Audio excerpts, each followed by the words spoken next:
Hello, everyone. I'm sorry that I can't be there in your class today. My son is sick again, and I've been up all night, so you have to apologize for my appearance. But I did want to be able to work through this problem with you so that you didn't get too far behind. And so I have, hopefully at this point, you have been given a copy of this same activity, and we will be able to work through it together. And so then you can kind of see what it's like to solve this problem. So this is a pressure type problem. So one thing that I want you to recognize, first of all, is that Kp is very similar to Kc. I realize I'm set up on the wrong slide. I apologize, everybody. So Kp is similar to Kc, but is used instead of concentration, we're going to use pressure. So that's where the Kp part of it comes into play. So assuming that we had to give an equilibrium expression, it would be the same setup with the exception that since we're in pressure instead of concentration, we have to set just a couple differences. Obviously, K is now P instead of Kc. And now we're going to use the pressure values of our different compounds. So this NOCl is still going to be on top, but we would usually typically write it as P with the subscript of whatever your compound is, and you're still going to need to square it because its coefficient is a 2. And then down here on the bottom would be the pressure of NO squared because its coefficient is 2, and Cl2, just kidding, in parentheses the pressure of Cl2. And it doesn't need to be squared because it doesn't have a coefficient in the problem. Now, notice I used parentheses instead of brackets because brackets represent that it's a concentration of something. I'm no longer representing a concentration. So I would just do pressures. If I wanted to solve for my Kp, I would be given values that are in some sort of pressure unit, ATM or kPa or torr, any of those. And it doesn't matter which one you use, you can plug any of them into your expression. And those are really the major differences. So I'm going to now just plug in my values and solve for Kp. So it told me that my pressure of in ATM was 1.2. And I'm going to square that. And then my NO's value is 5 times 10 to the negative second, and that's an ATM. And then my Cl2 is 3 times 10 to the first. That's also an ATM. So I'd like you to take a moment and go ahead and solve this. Actually, calculate it on your calculator. I'm going to do the same, and we will meet back here in a second.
I apologize. Couldn't find my calculator for a minute, but I got it.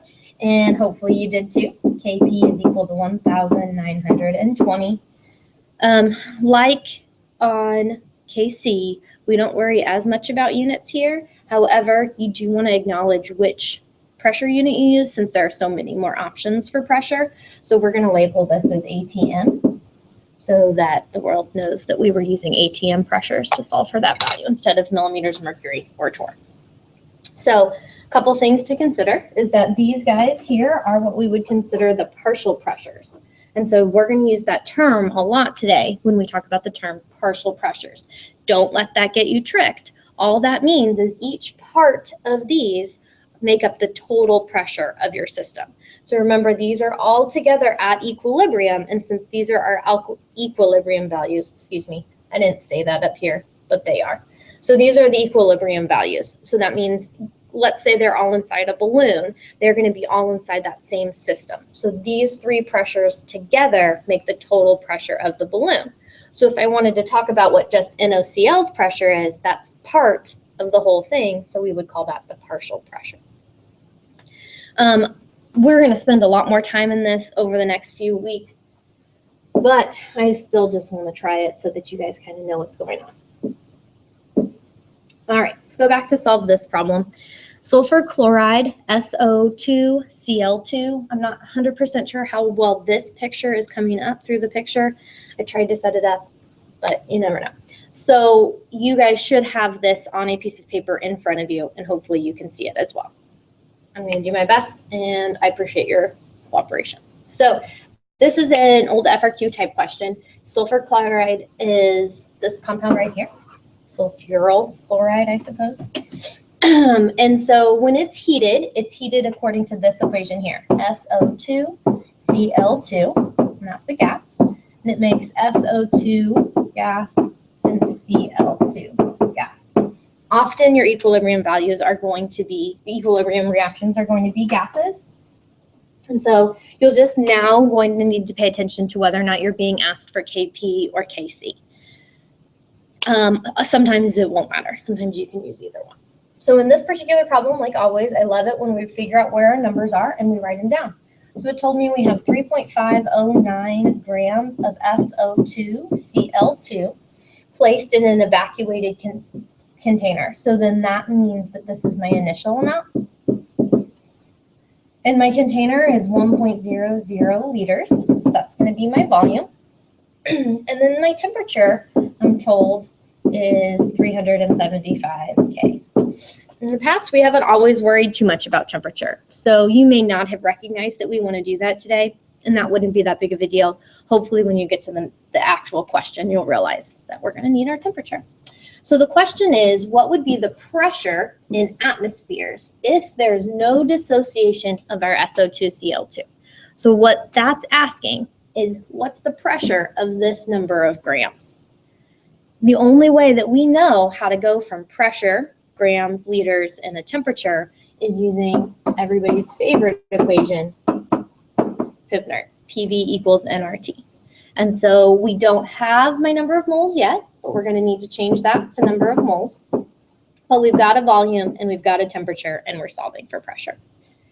So let's start with doing that, changing it to moles. So 3.509 grams of SO2Cl2. We're just going to take that from 1 mole. And I'm going to add those masses from the periodic table.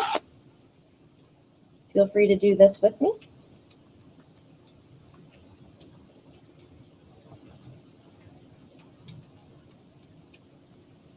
$135 grams of SO2Cl2.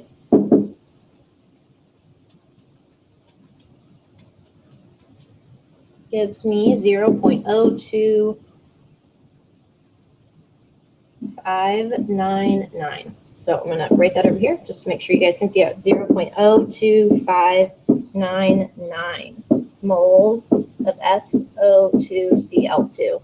Now notice that's a lot of significant figures, but my original problem, my number here had a lot of significant figures. In a perfect world, I would have carried that out in more significant figures, but I'm not going to redo it. So this has 4 sig figs, and I need my answer to have 4 sig figs. So on my calculator, when I typed it in, I got 0.025992. So I just left it here at this value. So now I've got my number of moles, I've got my volume, and I've got my temperature. So in order to solve this problem further, I'm going to need to plug all those values into my Pivnert equation. So PV equals nRT. So my pressure is what we're solving for. My volume is 1.00 liters. My number of moles we just found to be 0.02599. We need to use the value of our R value. Remember, this is on your equation sheet, so you should go find your equation sheet if you do not know where that is or you're unsure about it. And you would want to pick the one that has the ATM value, because in the question, it asked you to solve for it in ATM. And then my temperature is 375. So if I divide both sides by 1, will allow me to get to my pressure unit. And so I'm going to solve this problem, and that will be my answer to this particular question.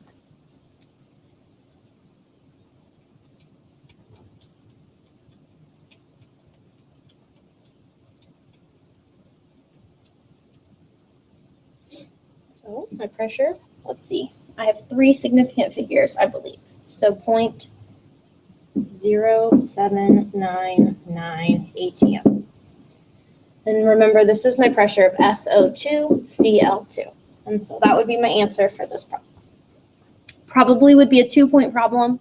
I would guess you'd have to get 1 point for converting your grams to moles, and then you'd get your 2nd point for being able to properly solve Pivner. Okay. Once we get that problem, we're going to need to use that answer in future problems. So we're going to go on to part B. Part B is where we start to get into equilibrium, because the last question assumed that it went just a forward reaction like a regular run-of-the-mill equations. But we know now we're working on equilibrium. And what that equation really was is a backwards and forwards reversible reaction. So when my SO2, Cl2 is actually able to go both ways, we're going to need to account for that.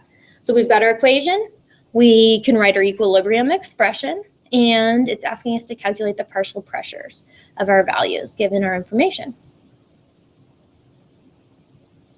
And so what we're going to do is we are also going to set up an ice table. We know we need to do an ice table, and we're going to need to do a partial pressure, not partial pressure, an equilibrium expression. So I'm going to write my equilibrium expression over here. I don't know. That's supposed to be the pressure of SO2 and pressure of Cl2. So when I do that, you might ask, how did I know that I did it in partial pressure instead of concentration? Well, the reason I know that is because we're dealing with pressures here as opposed to dealing with anything else. Anytime you're dealing with pressures and equilibrium, there's a good chance that your Kp is going to be what you use instead of Kc, but we'll go from there. All right. I moved my ice table over so we could see things a little better. Remember, we found out on the last problem, initial concentration was 0.02599. 0.02599.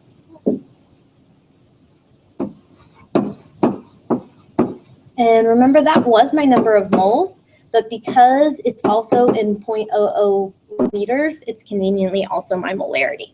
This was an evacuated container. Oh, wait, I'm being silly. I am out of habit. We want to know our pressures, so I shouldn't be starting with my number of moles. I have to start with my pressure we just found. Once again, I apologize. I have been up all night. 799 is my ATM. Okay, so that can be in pressure because this is what it's all about, pressure.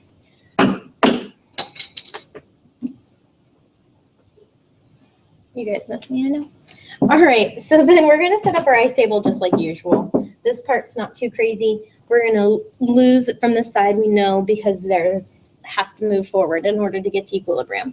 And since my coefficient is a 2, I'm going to lose 2x. On this side, I'm going to add 2x. And this side, I'm going to add 1x because of their coefficients in the problem. So then I'm going to solve my values down, 0.799 minus 2x. I'm going to get to 2x, and then I'm going to get to x. So here's where things start to get really crazy. And you would get to a point where you say, okay, I've got these values, so you can plug them in. And sometimes you're going to be given your Kp value. So you could then just solve for what your pressures are like we would have done in any of our other problems. Sometimes you're going to be given one of these pressures at equilibrium. You could plug those in for x or solve for any, depending on accordingly as you need to. But that's not what they gave us. They told us that the total pressure in the system is 1.43 atmospheres. So that's slightly different. And this is something that you can only do when we're at pressure. So remember how we talked that you could imagine that this is like a balloon and this equilibrium is all happening inside the balloon. So we've got in here SO2, Cl2, and SO2, Cl2 all together creating the same pressure. And all together, their pressure is 1.43 atmospheres, which means that the pressure of this plus that equals 1.43 atmospheres. So what that means we can do is we can create a mathematical equation where we just add our values together, because we know the sum of all of these is equal to 1.43 atmospheres. That would be all we need to do. And so it's actually a little bit easier than you might even think. So minus 2x and plus 2x are going to end up canceling out. So we've got 0.0799 plus x equals 1.43. And so I'm going to subtract.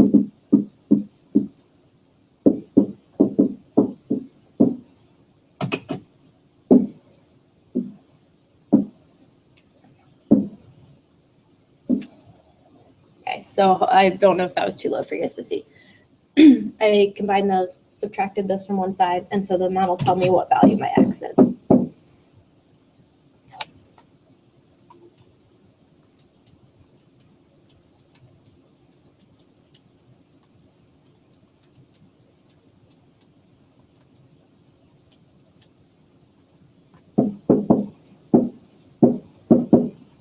So x would represent 1.35 atmospheres.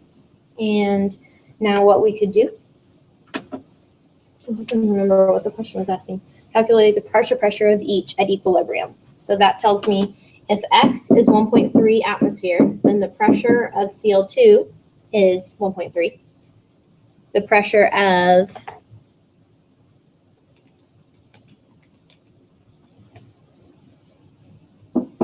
SO2 is going to be 2.7 atmospheres.